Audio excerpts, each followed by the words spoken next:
স্থানীয় সময় শনিবার আফগান তালেবানের বিরুদ্ধে ড্রোন হামলা চেষ্টার অভিযোগ তোলে পাকিস্তানের সামরিক বাহিনী। কিছু ড্রোন রাজধানী ইসলামাবাদের কাছে রাওয়ালপিন্ডিতে অবস্থিত সেনা সদর দফতর লক্ষ্য করেছিল বলে দাবি করা হয়। তবে আকাশ প্রতিরক্ষা ব্যবস্থা সব ড্রোন ভূপাতিত করেছে বলে জানায় পাকিস্তান। যদিও ভূপাতিত ড্রোনের ধ্বংসাবশেষের আঘাতে কোয়েটা, কোহাট ও রাওয়ালপিন্ডিতে কয়েকজন বেসামরিক নাগরিক আহত হন। বৃহস্পতিবার রাতে কাবুল সহ আফগানিস্তানের বিভিন্ন এলাকায় পাকিস্তানি হামলার জবাবে এই আক্রমণ চালানো হয় বলে ধারণা গণমাধ্যমের।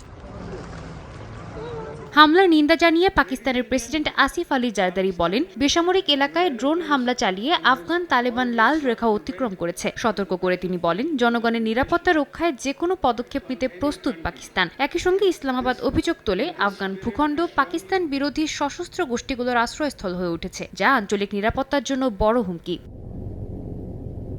এদিকে উত্তেজনা প্রশমনে কূটনৈতিক তৎপরতাও চলছে। চীনের পররাষ্ট্রমন্ত্রী ওয়াং ই টেলিফোনে আফগান পররাষ্ট্রমন্ত্রী আমির খান মুত্তাকির সঙ্গে কথা বলে উভয় পক্ষকে সংযম দেখানোর আহ্বান জানান। বলেন, শক্তি প্রয়োগ পরিস্থিতিকে আরও জটিল করবে এবং সংলাপের মাধ্যমে যুদ্ধবিরতি নিশ্চিত করা জরুরি। টাইমস অফ ইন্ডিয়ার প্রতিবেদন অনুযায়ী চলমান সংঘাতকে ঘিরে পাকিস্তানের নিন্দা জানিয়েছে ভারত সরকার।